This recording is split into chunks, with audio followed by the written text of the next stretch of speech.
माताओं की वजह से ही चल रहा है, क्योंकि पुरुषों की गिनती देख लो और माता की गिनती देख लो। हमेशा धर्म कर्म इत्यादि का जहाँ काम चलेगा माताओं की वहाँ गिनती ऊपर ही रहती है। माताएं धर्म कर्म में बड़ी रुचि रखती हैं। जब जहाँ कहीं धर्म देखा, रामायण हो रही है तो कहा मंडली बनी हुई है माताओं की। जमुना जी में स्नान करती,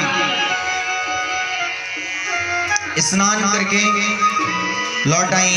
दूसरे दिन, तीसरे दिन, चौथे दिन, कुछ दिन निकले तो ठाकुर जी ने देखा कि इससे वरुण देवता का अपमान हो रहा है। क्योंकि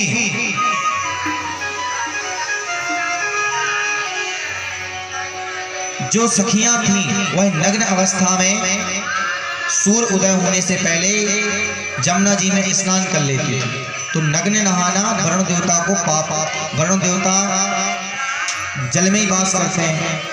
कर तो रहे हो आप नग्न स्नान, नदी में नग्न स्नान कर रहे हो, उससे पाप मिलेगा पुण्य की जगह। तो जब स्नान कर रही थी नग्न तो भगवान ने चीर हरण किया। कुछ लोग कहते हैं कि भगवान जिसको काटना होता है ना भगवान की बातों को, वो कहते हैं बताओ भगवान ने वस्त्र तक छोड़े।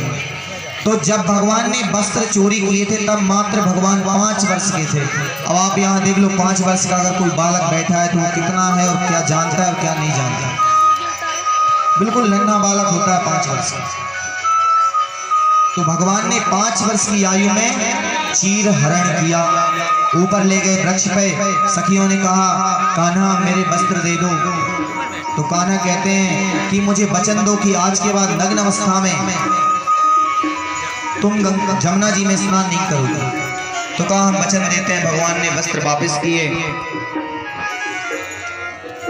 और उसके बाद उन्होंने पूजन की। देखिए कार्तिक मास में, कार्तिक मास को दामोदर मास भी, महामाया है, महायोग आप में विराजमान है। महायोगी नंद के सुत जैसा, भगवान श्री कृष्ण के जैसा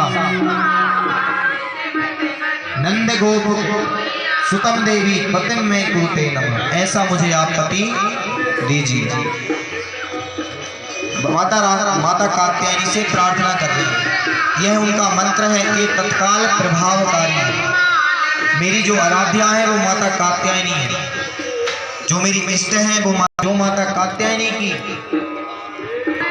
माया होती है लक्ष्मी। और माधव भजे न कोई जो कदापि माधव भजे तो माया चेली हो। माधव को भजोगे तो माया आपकी चेली हो जाएगी, आपकी दासी हो जाएगी, आपके पास रहेगी। और अगर माया के पीछे भागोगे तो माया नहीं मिलने वाली महाराज। देखिए अब आगे चलकर भगवान श्री कृष्ण ब्रजरज का महत्व बताते हैं। जो ब्रजरज है उसकी महानता क्या है। जब हिरण्याक्ष को 12 भगवान ने मारा था तब उसी रज को लगाकर उसको मारने के लिए गए थे। उसके कारण विजय प्राप्त हुई। राम जी जब जा रहे थे तो ब्रजरज से ही रावण का संहार किया। इसके बाद में कृष्ण अवतार में स्वयं ठाकुर जी ने ब्रजरज को खाया। देखिए एक भगवान का चरित्र आता है माटी खाने का। भगवान माटी खाते हैं। भगवान माटी खाते हैं, मुंह में माटी। एक माँ देख लेती है तो माँ पकड़ कर लेकर आती है, कहती है मुंह खोल। बालक मुंह खोलता है तो बालक कहते हैं, भगवान श्री कृष्ण कहते हैं मैया मैंने नहीं माखन खायो। मैया यशोदा कहती है मुंह खोलो। जैसे ही भगवान ने अपने मुंह को खोला और 3 लोग भगवान के मुंह में माता यशोदा को दर्शन हुआ। माता यशोदा ने दर्शन किए और भगवान ने अपनी माया से तुरंत मुख बंद किया। माता ने अपने ठाकुर को उठाया, कान्हा को उठाया और अपनी गोद में ले लिया। अब तो छोटे थे तो जब छोटे छोटे बालक रोते हैं तो मैया हर वह उपाय करती है जिससे उसका बालक शांत हो जाए, रोए नहीं। एक दिन ठाकुर जी हट करने लगे कि मुझे चंदा चाहिए, मुझे चंदा मामा चाहिए, उन्हीं के साथ खेलना है। अब चंदा मामा धरती पे तो रहता नहीं, चंदा मामा कहाँ रहते हैं? ऊपर। चंदा मामा के लिए हर्ष गए कि नहीं, अब तो चंदा ही मामा चाहिए, चाहे कुछ हो जाए। सबको बुलाया, क्या किया जाए, क्या किया जाए, नहीं माने, मचलने लगे, रोने लगे। तो कहा बासी रोटी और मक्खन भगवान को बहुत पसंद है। देखिए रोटी कभी बासी नहीं होती, हम रात की रोटी नहीं खाते, पर रोटी बासी नहीं होती, अन्न कभी बासा नहीं होता। बासा क्या होता है? कच्चा आटा। जब हम आटे को मथ के रख देते हैं, वैसे अगर कोई माता ऐसी गलती कर रही हो तो ना करें, क्योंकि इससे घर में प्रेतों का वास होता है। हम क्या करते हैं, क्षमा करना, अलाली के चक्कर में हम आटे को गूंथ कर फ्रिज अथवा किसी चीज में रख देते हैं, तो जो आटे का गोला होता है उसमें अपने पितृवास करने लगते हैं, और जब पितृवास करने लगते हैं तो प्रेतों का वास हो जाता है। प्रेतों के वास में जब प्रेतों का वास हो जाता है तो घर में संतति की समस्या आती है। संतति नहीं होती, हो गई तो मूर्ख होगी। ये छोटे छोटे कारणों से व्यक्ति परेशान रहता है।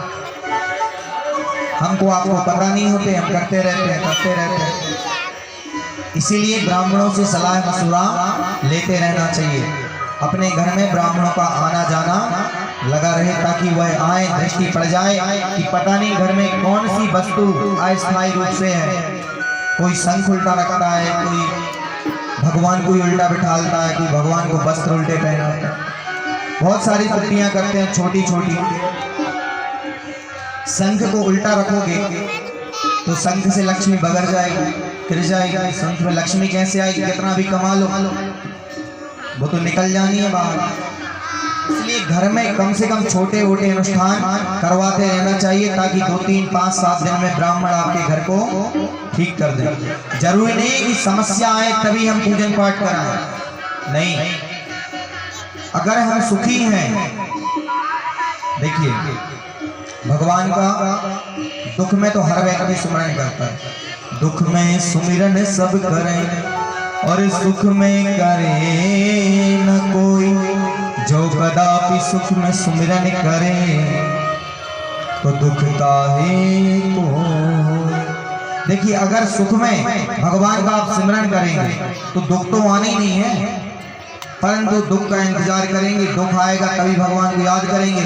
अब पंडित जी ने बता दिया कि नौकरी नहीं लग रही भैया, कल्याणी की 7.5 ही लगी, या शनि परेशान कर रहा है, या गुरु परेशान कर रहा है कुंडली, तब हम उसका जाप कराएंगे।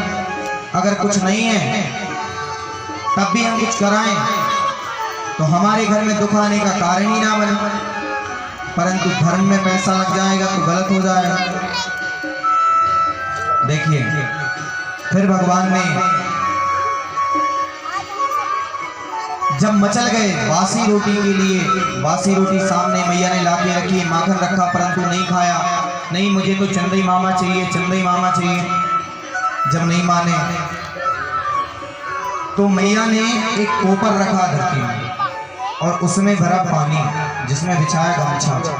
अब चांद चंदा मामा जो थे पानी में दिखने लगे, तो भगवान ने देखा कि पानी में चंदा मामा है, तो जैसे ही पकड़ते पानी हिल जाता, तो चंदा मामा गोल हो जाते, फिर रोने लगते। जैसे ही शांत होता फिर दिख जाते, फिर शांत हो गए, फिर उसको पकड़ते, फिर रोने लगते। तो मैया ने देखा कि ये शांति नहीं हो रहे, तो ये गमछा में बांधे और कहा इसमें तेरे चंदा मामा है, तू लेके घूम। अपने कांधे पे टांगा चंदा मामा को और चले गए श्री दामा जी के साथ में। वहां जाकर जो भगवान के मित्र थे, बाल सखा थे, उन्हीं के तन सुखाने, उनकी वह गठान जबरदस्ती